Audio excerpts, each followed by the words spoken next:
Let's keep reviewing Vimium keyboard shortcuts. So every time we'll press T, we're gonna get new tab.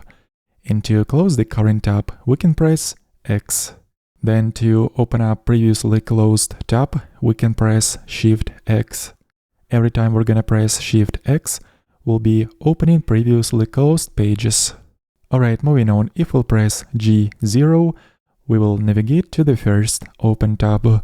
And if we would like to quickly jump to the last open tab, we can press G, Shift 4, or G $. Next one, in order to quickly toggle between the current and previous tabs, we can press Shift 6. And this way we'll be alternating between previous and current tabs. To duplicate the current tab, we can press sequence of keys Y, T. Every time we'll press this sequence of keys, the current tab will be duplicated. Alright, let's close all duplicated tab by pressing X. And now let's try to pin the current tab. And to pin this tab, we can press Option P, or in Windows, Alt P. As you can see, the current tab has been pinned. In the same way, we can also unpin the current tab by pressing Option P again.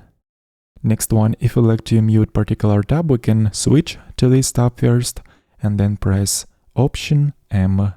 And the icon on this tab has been changed, which indicates that the audio has been paused. And to unmute the current tab, we can press Option M again. Next, if we'll press capital W, this way we're gonna get new browser window where the current tab will be moved.